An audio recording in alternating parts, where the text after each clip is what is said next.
Rebonsoir à tous. Une fois de plus ce soir, nous rendons grâce à l'Éternel. Amen. Le Dieu de gloire, le Dieu tout-puissant, celui qui fait toutes choses en son temps. Amen. Donc, bien-aimés, aujourd'hui, c'est un nouveau jour, un jour que l'Éternel a fait. Alors, une fois de plus, est-ce que tu peux dire merci au Seigneur pour tout ce qu'il a commencé à faire depuis que nous avons commencé cette formation? Est-ce que tu peux lui dire merci?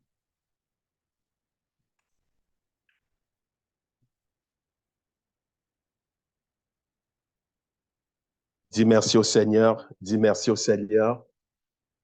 Merci pour tout ce qu'il fait. Merci.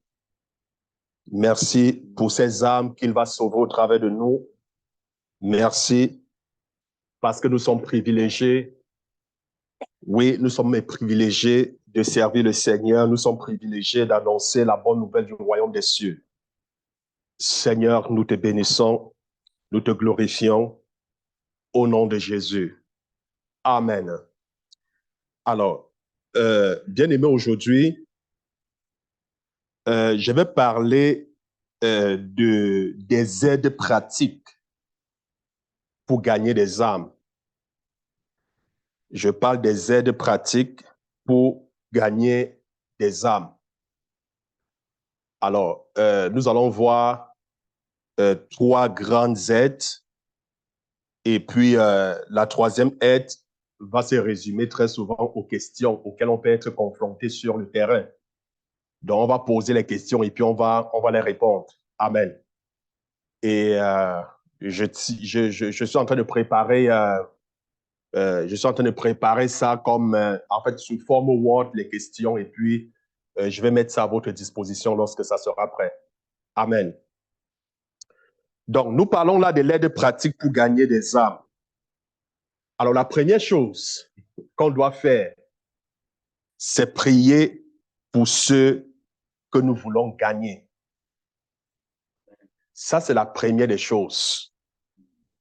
L'intercession, je dis bien, l'intercession est la voie qui conduit au gain des âmes. Veux-tu gagner un collègue pour le Seigneur? Veux-tu gagner un voisin pour le Seigneur? Veux-tu gagner quelqu'un dans ton entourage pour le Seigneur? Veux-tu gagner ton oncle pour le Seigneur? La première des choses, c'est de prier pour cette personne. Aucune église ne peut prospérer sans l'intercession. Aucun chrétien ne peut grandir sans l'intercession. La loi de la vie exige la reproduction. La Bible dit dans Ésaïe 66, le verset 8, « À peine en travail, Sion a enfanté ses fils. » Je répète, la loi de la vie exige quoi? La reproduction. Et la Bible dit, à peine en travail, Sion a enfanté un fils. Bien-aimé, Dieu nous appelle à reproduire, à produire les chrétiens. Il nous appelle à gagner les âmes. C'est la loi de la nature. Jésus a intercédé pour moi. Et par conséquent, il m'a enfanté. La Bible dit dans Ésaïe 53, le verset 12, « C'est pourquoi je lui donnerai sa part avec les grands. Il partagera le butin avec les puissants parce qu'il s'est livré lui-même à la mort et qu'il a été mis au nombre des malfaiteurs parce qu'il a porté les péchés de beaucoup d'hommes et qu'il a intercédé pour les coupables. » Si Jésus n'avait pas intercédé, mais on n'aurait pas pu être enfanté. Amen. On n'aurait pas pu être enfanté.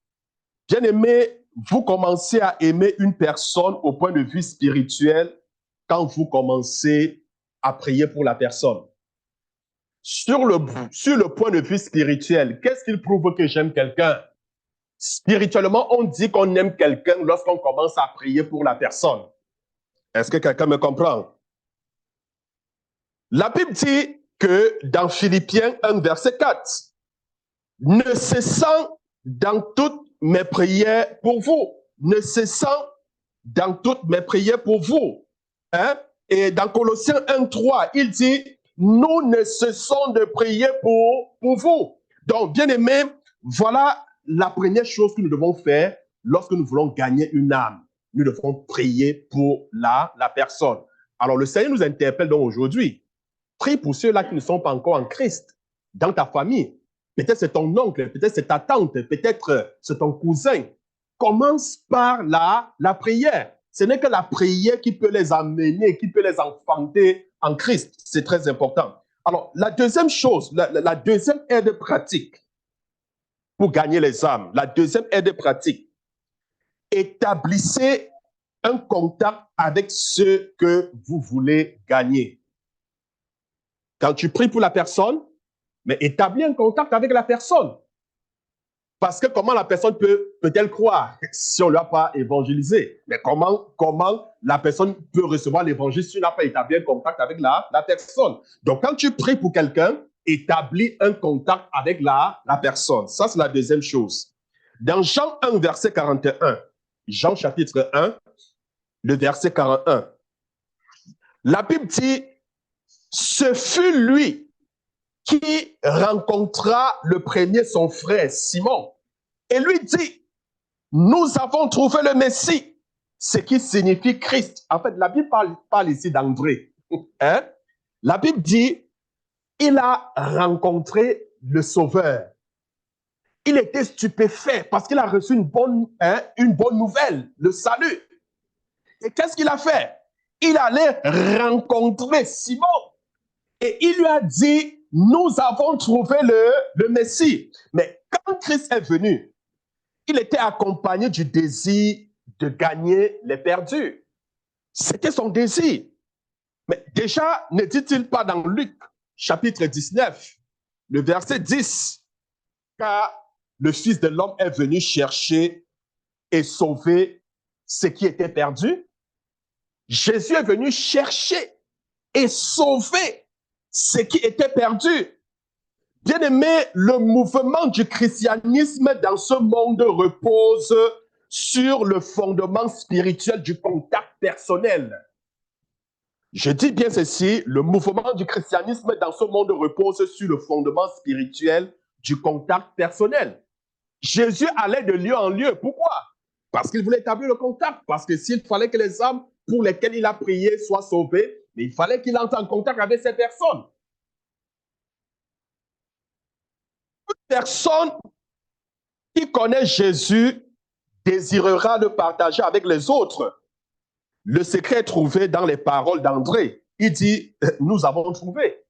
Nous l'avons trouvé. Mais parce qu'il a trouvé, donc toute personne qui rencontre Jésus désire le partager avec les autres. André a reçu Jésus. Et son désir le plus profond, c'était de partager avec les autres. Il a directement pensé à Simon. Il allait annoncer à Simon. Donc, bien aimé, le secret est trouvé donc dans les paroles d'André. Il dit, nous l'avons trouvé. La recherche, bien aimé, pour la satisfaction de l'homme, de l'âme de l'homme, se complète par une connaissance vivante de Jésus. Et l'évangélisation, laissez-moi vous dire, l'évangélisation personnelle est le partage de cette découverte. Alors, la Bible dit, il le conduisit vers Jésus. Il le conduisit vers Jésus. Alors, comment cette chose est-elle accomplie? Jésus nous donne la réponse dans Matthieu 4, verset 19. Il a dit, suivez-moi et je vous ferai pécheur d'hommes. Donc, toute personne qui suit Jésus est un gagnant d'hommes. Jésus fait de lui un pécheur d'hommes. Un amour pour Christ produit un amour pour l'humanité. Bien aimé, la troisième chose que nous devons faire pour gagner les âmes, c'est surmonter les objections et répondre aux questions. Surmonter les objections et répondre aux questions. Alors, je vais vous présenter une série de questions auxquelles on peut être confronté, peut-être à peu près 20 séries de questions. Peut-être on ne peut pas les répondre tout de suite. Peut-être on pourra répondre peut-être 5 ou 7, dépendamment de l'évolution. Les questions auxquelles on peut être confronté. Alors, certaines questions ou excuses et leurs réponses, c'est ce qu'on va voir. Alors, la première question, quand tu es sur le champ d'évangélisation, quelqu'un pourra te poser la question, ça arrive très souvent. Qu'est-ce que le péché? Jésus est venu me sauver Jésus est venu sauver l'homme du péché, mais quelqu'un te pose la question, mais c'est quoi le péché? Mais ça m'est déjà arrivé. On m'a déjà posé la question à plusieurs reprises. C'est quoi le péché? Alors, si quelqu'un te pose la question de savoir c'est quoi le péché, la réponse est la suivante. Le péché est l'acte de violer la loi de Dieu. Toute chose qui n'est pas moralement correcte est un péché. L'incrédulité est un péché. Les indulgences incertaines sont des péchés. Le fait de manquer le but est un péché. Bien-aimé, c'est la signification du mot grec pour péché, manquer la marque ou le but. Nous voyons ceci dans Romains 3, verset 23. Bref, je vous ai dit, je vais vous faire un document avec les versets bibliques, d'accord, que vous pourrez méditer et puis ça pourra bien vous aider. Bien aimé, la responsabilité négligée est un péché. Amen. Alors, allons à la deuxième question. Si quelqu'un vous posait la question, pourquoi Dieu permet-il la méchanceté dans le monde? C'est une question qui arrive très souvent, mais pourquoi Dieu permet-il la méchanceté dans le monde? Alors, si quelqu'un te posait cette question, qu'est-ce que tu devrais répondre? Hein? C'est pas Dieu. C'est le péché qui est entré dans le monde. Amen. La liberté de choix est le grand don du Créateur pour la race humaine. Voilà la réponse que je lui donne. La liberté de choix est le grand don du Créateur pour la race humaine. Alors, je pourrais prendre Deutéronome 30, verset 19. Deutéronome chapitre 30, verset 19. J'en prends aujourd'hui à témoin contre vous le ciel et la terre. J'ai mis devant toi la vie et la mort, la bénédiction et la malédiction. Choisis la vie afin que tu vives, toi et ta postérité. Bien-aimé, ce verset de la Bible nous enseigne que Dieu donne un choix à l'homme. La vie ou la mort, la bénédiction ou la malédiction. Et il pousse l'homme à choisir la vie. Il pousse l'homme, il surgit à l'homme à choisir l'obéissance. Le péché prend son origine dans l'homme et non en Dieu. Est-ce que vous comprenez? Le péché prend son origine en l'homme et non en Dieu. Dieu empêche la domination du péché. Dieu lui-même a pourvu un remède pour le péché. Mais lorsque nous regardons dans Romains 5, le verset 8, la Bible dit, mais Dieu prouve son amour envers nous en ce que lorsque nous étions encore des pécheurs, Christ est mort pour nous. Et Romains chapitre 8, verset 32, la Bible dit, lui qui n'a point épargné son propre fils, mais qui l'a livré pour nous tous, comment ne nous donnera-t-il pas aussi toutes choses avec lui? Bien aimé, la troisième question, si on vous posait la deuxième excuse. Quelqu'un peut par exemple vous dire, mais excuse-moi, mes péchés sont trop, ou alors mes péchés sont très petits. Alors pourquoi être inquiet? Hein? Donc la personne pense que il ne pêche pas assez pour désirer le pardon.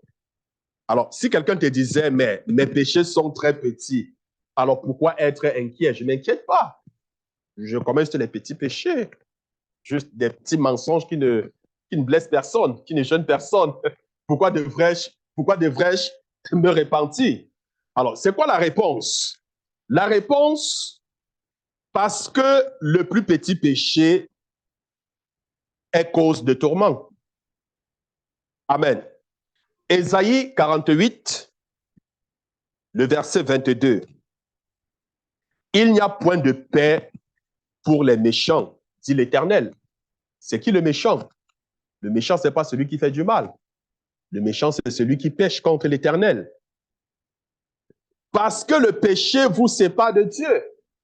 Quel que soit le péché, si petit soit-il, il nous sépare de Dieu.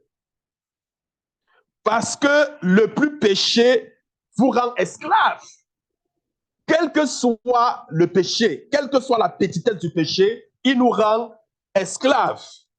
Mais parce que tout péché se termine par la mort. La Bible dit, le salaire du péché, c'est quoi? C'est la mort. Le salaire du péché, qu'il soit petit, qu'il soit moyen, qu'il soit grand, le salaire, c'est quoi? C'est la mort. C'est la mort. Parce que tout péché vous empêche d'entrer au ciel. La Bible dit, aucun péché n'entrera au ciel. Péché, c'est péché. Même s'il est petit, il va t'empêcher d'entrer au ciel. La Bible n'a pas dit les grands péchés t'empêcheront d'entrer au ciel, mais aucun péché. Regardons une autre excuse. Quelqu'un, par exemple, vous dit, je ne suis pas un pécheur, je suis aussi bon que vous. Souvent, ça arrive, quelqu'un dit, mais moi-même, moi qui suis, je suis aussi bien que toi. Je ne suis pas pécheur. Je ne vole pas. Je respecte mon voisin. Je fais du bien autour de moi. Est-ce que vous comprenez? Alors, si quelqu'un vous disait, excuse-moi, je ne suis pas un pécheur. Je suis aussi bon que toi. Quelle est la réponse? Mais tu lui dis, mais oui, vous avez raison. Vous êtes aussi bon que moi. Et vous êtes aussi bon que moi. Et peut-être même meilleur. Hein? Mais il faut seulement un mensonge pour être un menteur. Un maître pour être un maîtrier. Pareillement, il faut seulement un péché, je vais dire, pour être un pécheur. La Bible dit dans Jacques chapitre 2, le verset 10, car quiconque observe toute la loi, mais pêche contre un seul commandement, devient coupable de tous. Ça veut dire que si tu respectes tous les commandements, mais si tu manques un seul commandement, tu es tenu comment? Tu es tenu coupable. Tu es tenu coupable. Et la Bible dit, il n'y a pas de juste, pas même un seul, car tous ont péché. Romains chapitre 3, le verset 10 et le verset 23. La Bible dit, il n'y a pas de juste. Vous lui rappelez qu'il n'y a pas de juste, même pas un seul, parce que tous ont péché et sont privés de la gloire de Dieu. Et Dieu dit dans Romains 6, le verset 23, car le salaire du péché, c'est la mort, mais le don gratuit de Dieu, c'est la vie éternelle en notre Seigneur Jésus-Christ. Je ne suis pas sauvé. Je ne suis pas sauvé parce que je suis meilleur que vous. Je suis sauvé parce que j'ai demandé le pardon de mes péchés et de mes transgressions et je l'ai reçu. Vous répondez comme ça. Si je suis sauvé, ce n'est pas parce que je suis meilleur que vous. Je suis sauvé parce que j'ai demandé pardon à Dieu et j'ai reçu le pardon de mes péchés et de mes transgressions. Aimeriez-vous faire la même chose? Amen. Alors, prenons une autre excuse. Quelqu'un vous dise, par exemple, excuse, je ne peux pas abandonner mes péchés. Oh, je suis désolé, je ne peux pas abandonner. Hein? Je ne peux pas abandonner mes péchés. Je me trouve bien, à l'aise, confortable dans mes péchés. Hein? J'ai même des péchés mignons, donc je me vois pas en train de les abandonner. Mais qu'est-ce que vous répondez à ces personnes? Vous lui dites, le salut est un choix de vie ou de mort. Amen. Luc, chapitre 13, le verset 3. Mais si vous ne vous repentez, vous périrez également. Si tu ne te repens pas, ben, tu dois périr. Donc, vous ne pouvez pas vivre d'une manière et mourir d'une autre manière. Est-ce que je me fais comprendre? Celui qui sème dans sa chair, la Bible dit, moissonnera de la chair. Mais celui qui sème pour l'esprit, moissonnera de l'esprit la vie est éternelle. La Bible dit dans Galates 6, verset 8, Apocalypse 21, le verset 8. Alors, vous ne pouvez pas abandonner le péché de vos propres forces. Vous rappelez à la personne, ce n'est pas par ses propres forces que la personne peut abandonner.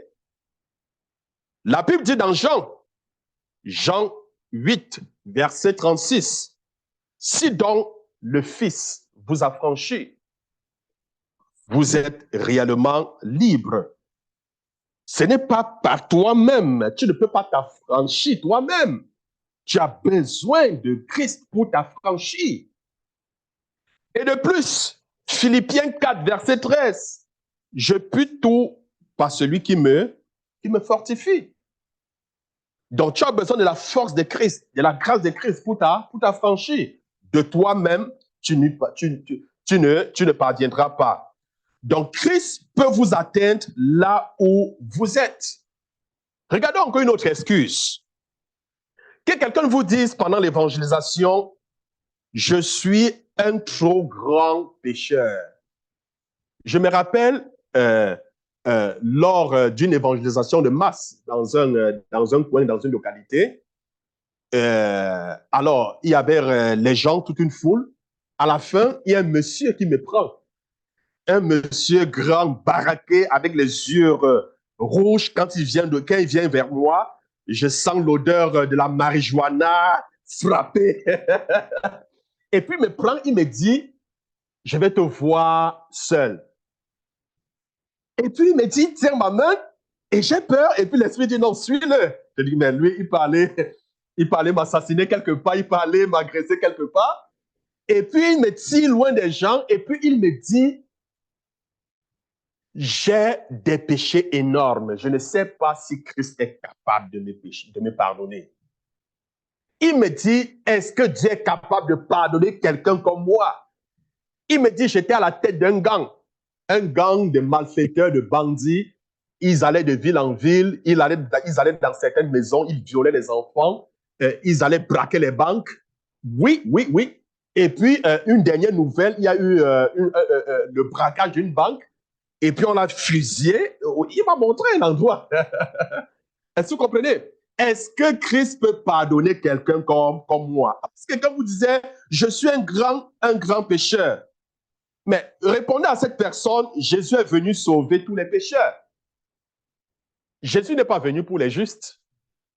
S'il y avait les justes, Jésus ne serait jamais venu. On dit que c'est le malade qui a besoin du médecin. Si l'humanité n'était pas malade, Jésus ne serait pas venu. Jésus est venu pour les pécheurs, pour les malades comme moi en premier. Vous croyez que je suis en Christ parce que j'étais parfait? Mais non, j'étais le pire des pécheurs. Vous comprenez? Je ne suis pas venu en Christ parce que j'étais parfait. Non, je ne suis pas venu en Christ parce que... Non. Justement parce que j'avais besoin d'un sauveur. J'avais besoin de quelqu'un pour me délivrer. C'est pour cela que je suis venu en Christ. L'apôtre Paul avait tué des chrétiens innocents. Mais il a aussi écrit dans 1 Timothée chapitre 1, le verset 15. C'est une parole certaine et entièrement digne d'être reçue. Jésus-Christ est venu dans le monde pour sauver les pécheurs, dont je suis le premier. C'est une parole certaine.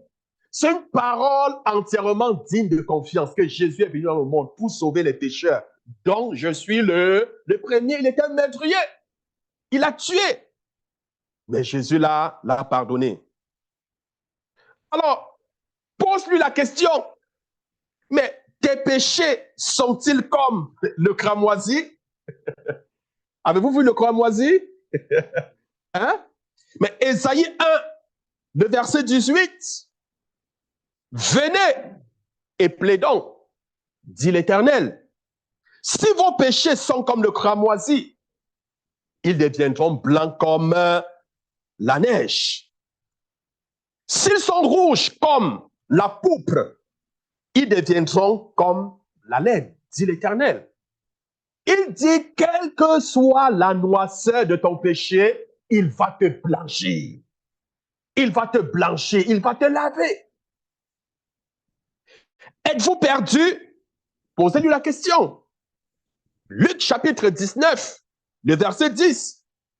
Car le Fils de l'homme est venu chercher et sauver ce qui était perdu. Jésus est venu pour ceux qui sont perdus, pour ceux qui sont désorientés, pour ceux qui n'ont plus d'espoir. Êtes-vous impuissant? Êtes-vous impuissant? Mais rappelez ce passage dans Romains, chapitre 5, le verset 8. Car lorsque nous étions encore sans force, Christ au temps marqué est mort pour des impies. À peine mourrait-on pour un juste. Quelqu'un peut-être mourrait-il pour un homme de bien, mais Dieu prouve son amour envers nous en ce que lorsque nous étions encore des pécheurs, Christ est mort pour nous. Et rappelez à cette personne que Jésus ne chassera jamais celui qui vient à lui. Il ne mettra jamais dehors celui qui vient à lui. Personne n'est jamais venu à Jésus. Quel que soit le péché, Jésus l'a mis dehors. Jamais.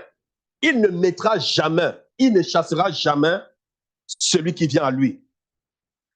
Dieu n'a pas donné des exceptions dans son offre pour le salut. Dans Acte 13, le verset 39, la Bible dit, « Et quiconque croit est justifié par lui de toutes les choses dont vous ne pouviez être justifiés par la loi de Moïse. » Ce que la loi ne peut pas faire, c'est qu'il y a des choses que la loi ne pourrait pas te justifier. Mais quel que soit ce que tu fais, quand tu viens à Christ, tu es justifié. Être justifié, c'est quoi? Être justifié, c'est comme si tu n'avais jamais péché aux yeux de Dieu. C'est ça la justice de Dieu. Quand la Bible dit que Dieu nous a justifiés, ça veut dire à nos yeux, nous n'avons jamais péché. Si tu avais volé, si tu avais tué il y a de cela 2 ans, il y a de cela à peine 30 minutes, et tu rencontres le Seigneur Jésus, il te pardonne. Il te lave. À ses yeux, tu n'es plus meurtrier. Est-ce que quelqu'un me comprend? À ses yeux, tu n'as pas péché. C'est ça, la justice de Dieu. Bien-aimé, le meurtre n'est pas impardonnable. Est-ce que vous comprenez? David a confessé son péché et il était pardonné. Hein? David a commis un meurtre. Il a confessé et Dieu l'a pardonné.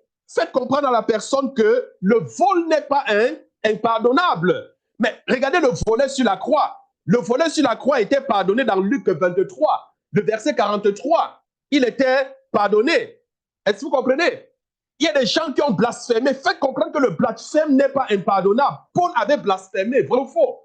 Oui, il avait blasphémé. Et il a reçu le pardon. Regardez dans 1 Timothée 1, le verset 13.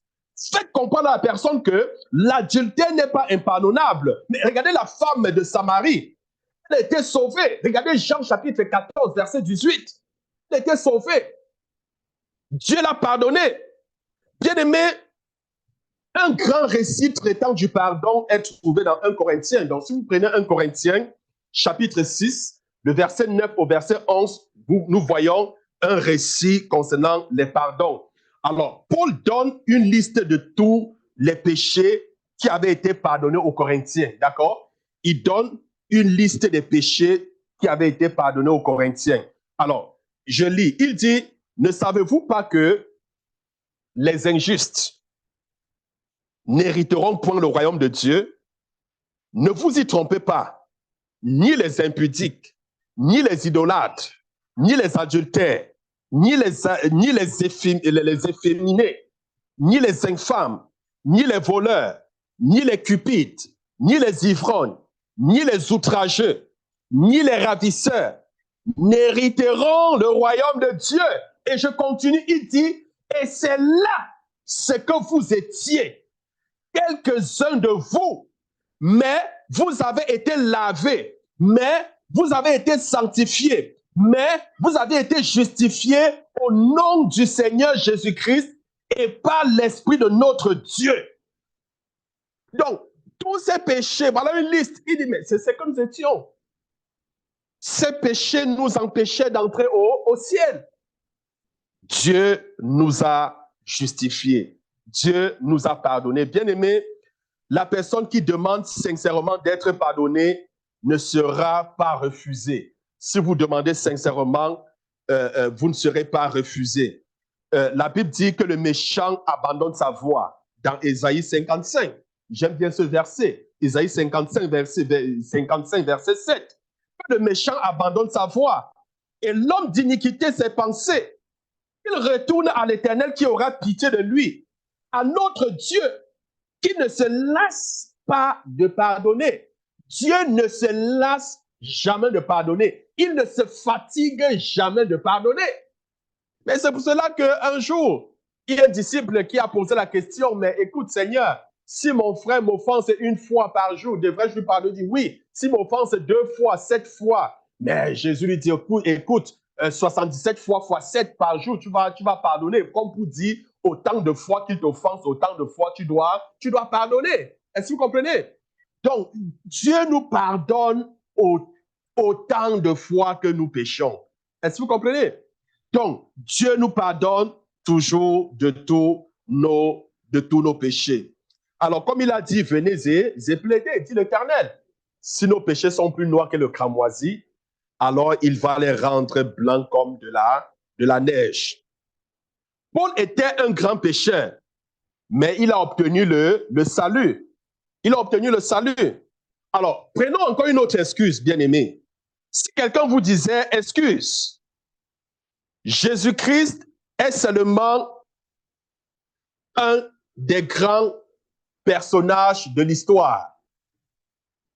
Jésus-Christ est seulement un des grands personnages de l'histoire. Qu'est-ce que vous répondez à cette question? Il a dit qu'il était Dieu. Vous le répondez, Jésus a dit qu'il était Dieu. Lequel la Bible dit dans Éphésiens, dans Philippiens, d'autant pour moi, 2, verset 6, lequel, existant en forme de Dieu, n'a point regardé comme une proie à arracher d'être égal avec Dieu. Il était mis à mort pour avoir dit cette chose. Hein? Et même la résurrection supporte cette déclaration de Jésus. La Bible dit quoi? La Bible dit que Dieu l'a ressuscité en le délivrant des liens de la mort. Parce qu'il n'était pas possible qu'il fût retenu par la mort. Ce n'était pas possible. Parce qu'il était Dieu. Donc, la moralité exemplaire de sa vie surpasse celle de toute autre personne. Personne sur terre n'a vécu comme Jésus. Personne. En termes de moralité, il a vu une moralité exemplaire. Personne n'a eu une telle moralité sur terre. La Bible dit quoi? La Bible dit que qui de vous me convaincra de péché? Si je dis la vérité, pourquoi ne me croyez-vous pas? C'est Jésus qui pose la question dans Jean chapitre 8 au verset 46. Donc, personne n'a eu autant d'influence sur l'histoire que Christ. Quand vous regardez l'histoire de l'humanité, il n'y a personne qui a autant eu une influence dans le monde que Christ. Il n'y a personne. personne. Donc, nous trouvons à plusieurs reprises le témoignage de l'expérience personnelle. Hein? Je peux par exemple prendre Jean chapitre 4, le verset 42. Et il disait à la femme, ce n'est plus à cause de ce que tu nous as dit que nous croyons, car nous l'avons entendu nous-mêmes et nous savons qu'il est vraiment le sauveur du monde. Il y a des témoignages personnels qui attestent que Jésus est le sauveur du monde, que Jésus est le Messie, que Jésus est le Messie. La femme est venue dire qu'elle a vu quelqu'un qui lui a dit des choses de sa vie, n'est-ce pas le Messie? Les gens ont dit, mais nous-mêmes, nous l'avons entendu. Hein? Nous ne croyons pas parce que tu nous as dit, mais parce que nous l'avons entendu nous-mêmes. Et nous croyons, nous savons que c'est le Messie. Donc, nous pouvons voir autant au travers des expériences, n'est-ce pas, personnelles. Donc, il y a toujours le défi de faire l'expérience de sa divinité pour vous-même. Alors, si quelqu'un veut faire sa volonté, la Bible dit qu'il connaîtra si sa doctrine est de Dieu ou si je parle de mon chef. Ça, c'est ce que Jésus dit dans Jean chapitre 7, le verset 17. Alors, je voudrais qu'on regarde une autre excuse. Si quelqu'un dit, excuse-moi, il y a trop d'hypocrites. Hein? Souvent, il y a des gens qui disent, oh, vous les chrétiens, vous êtes trop hypocrites. Non, il y a trop d'hypocrites. L'Église est remplie d'hypocrisie. Les gens se cachent derrière Dieu, mais en réalité, ils font les choses dans l'obscurité. Non, non, non, non, je ne veux pas venir pour être hypocrite. Non, non, non, il y a trop d'hypocrites. Mais comment vous répondez à ces gens? Les hypocrites sont perdus. Vous lui dites, les hypocrites sont perdus. Alors, si vous laissez les hypocrites vous empêcher d'être sauvés, mais écoutez, vous passerez l'éternité avec eux en enfer. Amen. Aussi clair que ça. De plus, vous devez être plus petit que la chose derrière laquelle vous vous cachez. Alors, si vous cachez derrière un hypocrite, vous devez être plus petit que cet hypocrite.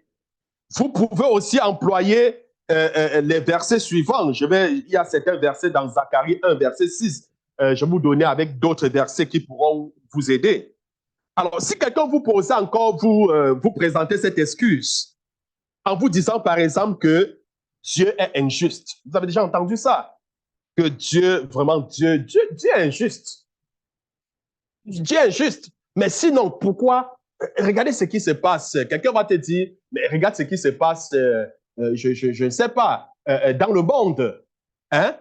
Mais Dieu est injuste. Regarde ce qui se passe en Ukraine. Dieu est injuste. Alors, si quelqu'un te disait, Dieu est injuste, c'est quoi la réponse? Mais pose la réponse, qui est Dieu et qui êtes-vous? Qui est Dieu? Qui êtes-vous?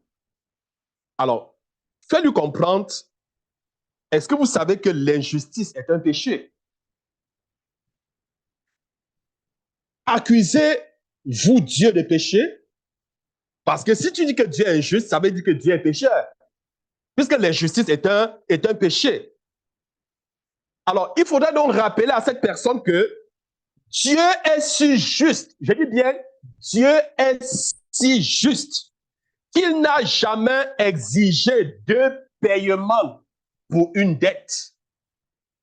Tellement juste qu'il n'a jamais exigé de paiement pour une dette.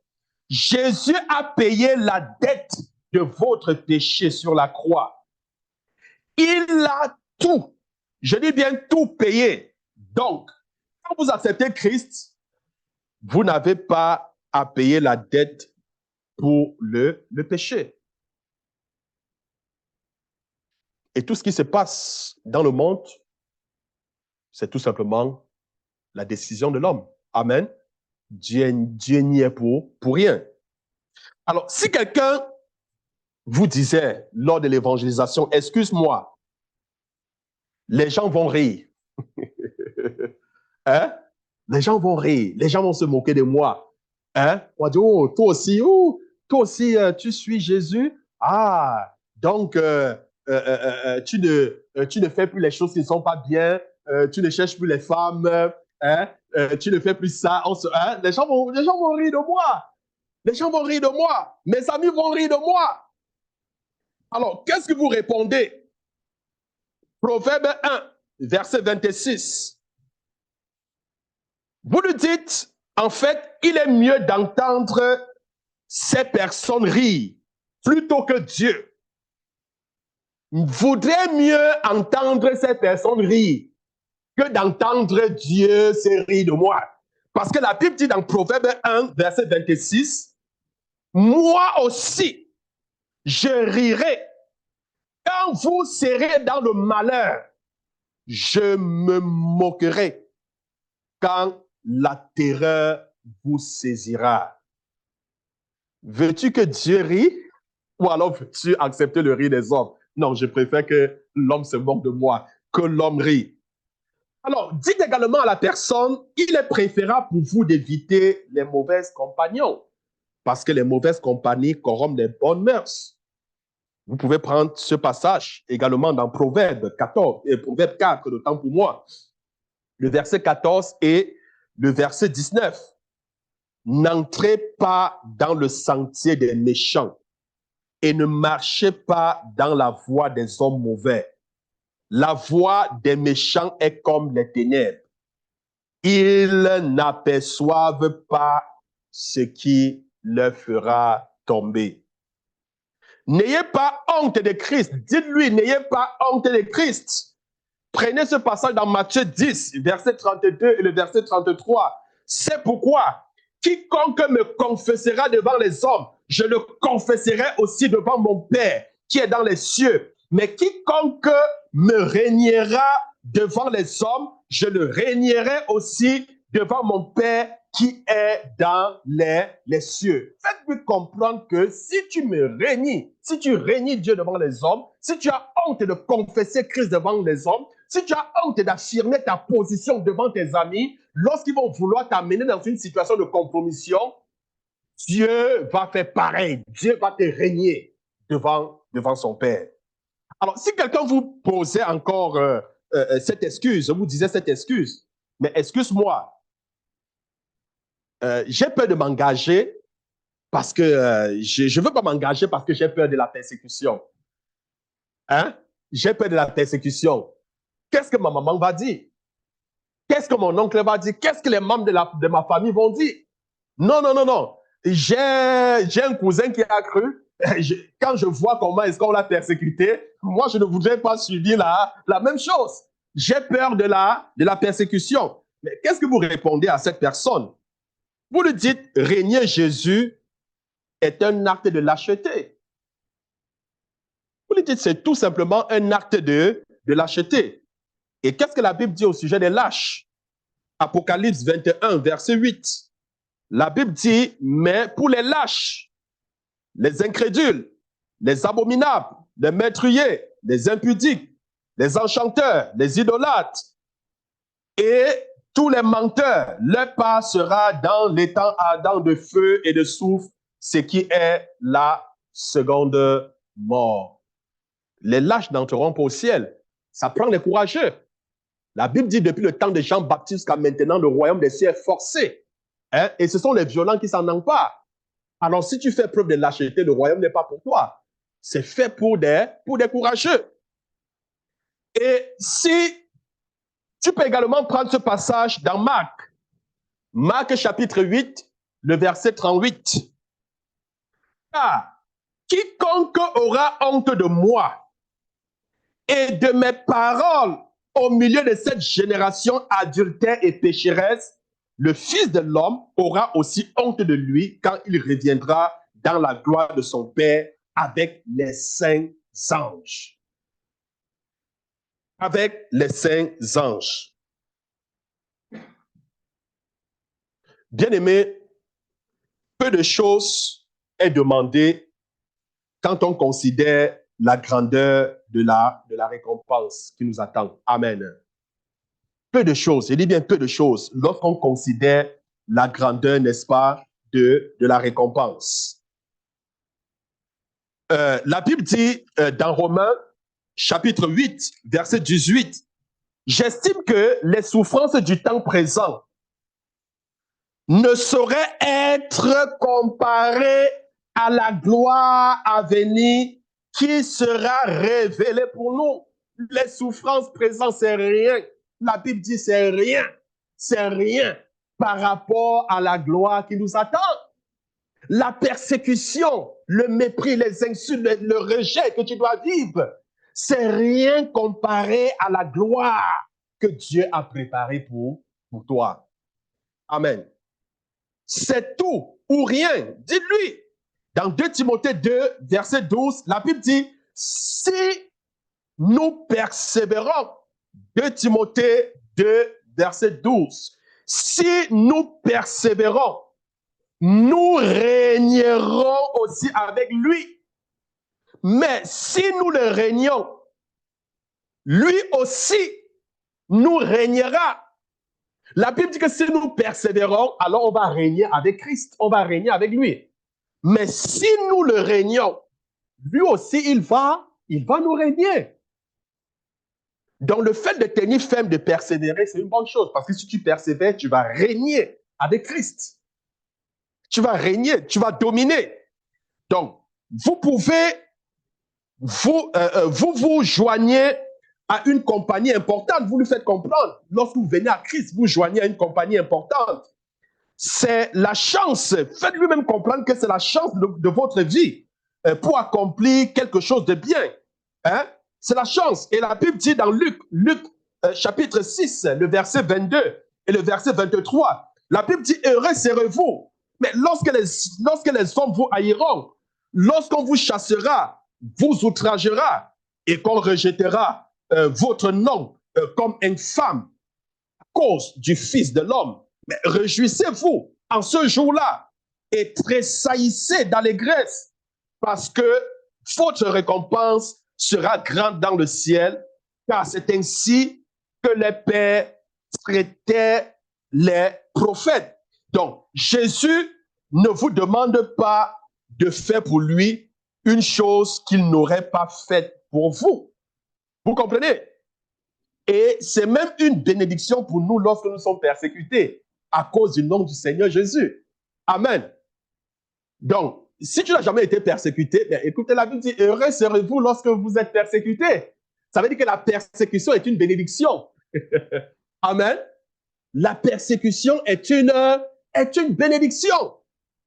Alors, bien aimé, on va encore voir peut-être 2 excuses avant d'arrêter. Alors, si quelqu'un vous disait, excuse, pas maintenant, je ne suis pas prêt. Hein? Quelqu'un vous dira, non, je ne suis pas encore prêt. Je ne suis pas prêt maintenant à recevoir le Seigneur. Je ne suis pas prêt maintenant à recevoir le salut. Laissons ça pour plus tard, peut-être à demain, hein? Peut-être dans une semaine. Et puis, pendant que je vous parle, ça me rappelle une histoire. Et chaque fois que j'y pense, j'ai l'esprit attristé.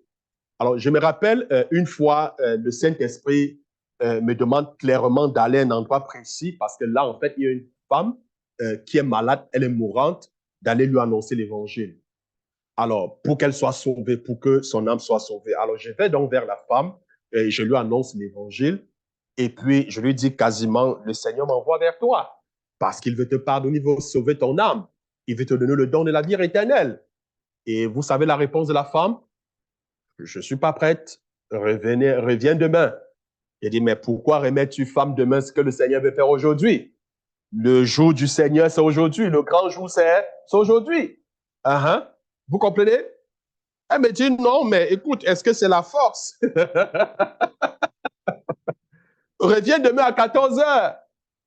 Et à 13h45, quand je me pointe, je vois tout un attroupement. Les gens en train de se lamenter qu'elle est décédée. J'ai pleuré.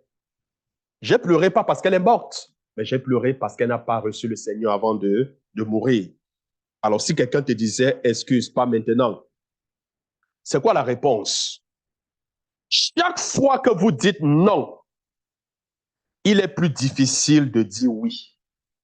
Dites-lui que chaque fois que vous dites non, il sera plus difficile pour vous de dire oui. Dites-lui, le jour et l'heure sont aujourd'hui. C'est pas demain. Ce n'est même pas le soir. Ce n'est pas après-demain. Le jour et l'heure sont aujourd'hui. 2 Corinthiens, chapitre 6, le verset 2. Il dit, voici maintenant le temps favorable. Voici maintenant le temps favorable. Voici maintenant le jour du salut. La Bible dit, voici, c'est maintenant le temps favorable. Mais c'est pour cela que Dieu m'envoie vers toi. Ce n'est pas demain, c'est là, là, là, là, là. Ce n'est pas dans 2 ans, non, c'est pendant que nous y sommes. C'est le temps favorable pour le salut. Cherchez le Seigneur pendant qu'il s'y trouve. Amen. Dites-lui, cherchez le Seigneur pendant qu'il peut être trouvé. Le délai est une décision pour le mauvais choix. Alors, la Bible dit dans Hébreux 4, verset 7, aujourd'hui, si vous entendez sa voix, n'endurcissez pas vos cœurs. Cite ce passage. Si aujourd'hui tu entends la voix du Seigneur, Dieu te dit, n'endurcis pas ton cœur. Tu ne sais pas ce qu'un jour peut enfanter. Tu dis demain, mais demain ne t'appartient pas. C'est quoi la garantie que tu seras là demain? Tu n'as aucune preuve, aucune garantie que demain on va se rencontrer. Mais on dit demain si Dieu le veut. Mais si Dieu le veut, ben Dieu décide autrement. Mais qu'en est-il de ton âme? Amen. Donc, demain est le jour où l'homme paresseux travaillera, où le voleur deviendra honnête, l'ivrogne cessera de boire. Demain est une période que nous ne pouvons trouver nulle part, sinon sur le calendrier d'un homme insensé.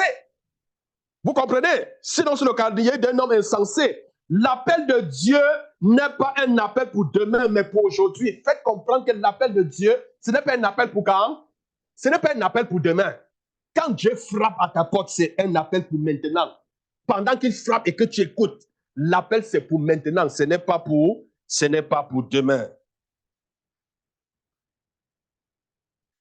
Alors, si quelqu'un vous disait, et puis je finis avec ça, excuse, je crois que Dieu est trop bon pour condamner une personne.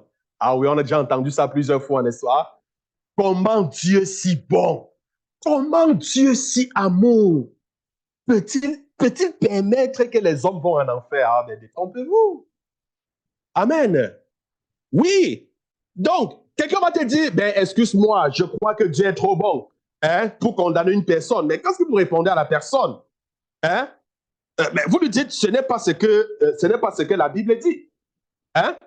Vous lui dites, non, ce n'est pas ce que la Bible dit. Mais dans Somme 1, verset 5 et le verset 6, la Bible dit, c'est pourquoi les méchants ne résistent pas au jour du jugement, ni les pécheurs dans l'assemblée des justes, car l'Éternel connaît la voie des justes et la voie des pécheurs mène à la ruine. La voie des pécheurs mène à la ruine. Donc, Dieu décide votre salut ou votre condamnation sur votre acceptation ou votre rejet de Jésus-Christ.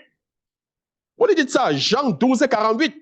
Vous le mettez ça plein au visage. Amen. Dieu décide.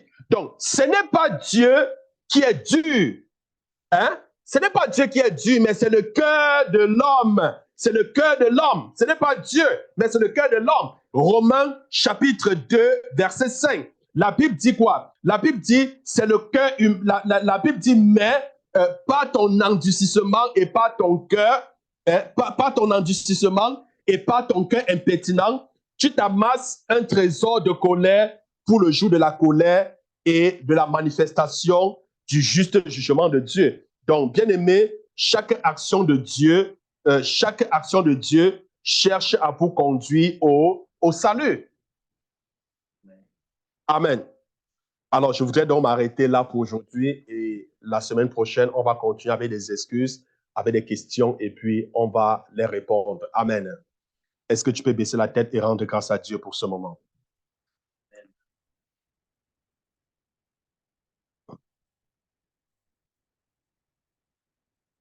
La candala, satana.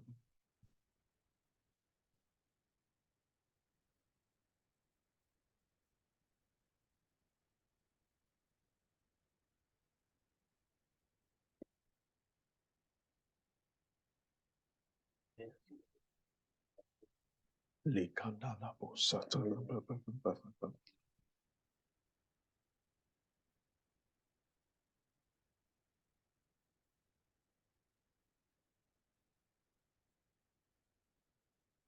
Demande au Seigneur qu'il t'aide à gagner les âmes. Qu'il t'accorde la grâce à compter d'aujourd'hui à commencer à prier pour ceux que tu veux gagner. Oui, ceux que tu veux gagner. La Bible dit, il crée en nous le vouloir et le faire. Qu'il mette en toi ce fardeau, ce désir, cette flamme pour ces gens, afin que tu commences à prier pour eux.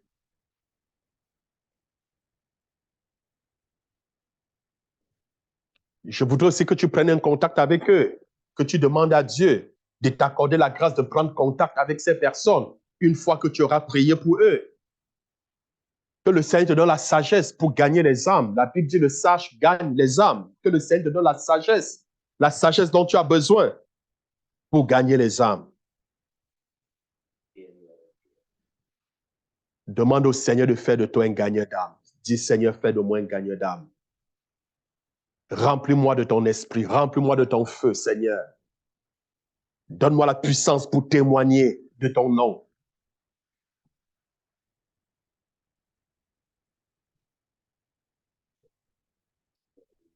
Au nom de Jésus.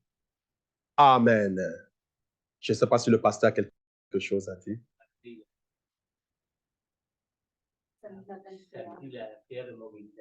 Oui. Alors, nous avons prière de mobilisation samedi ici. N'oublions pas en présentiel et sur Zoom pour ceux qui ne peuvent pas être là. Donc, nous commençons à 10h, de 10h à 11h30. Et puis, n'oublions pas aussi le culte ici à Montmagny à 9h30 et puis à Saint-Malachie à 10h30. Que le Seigneur vous bénisse.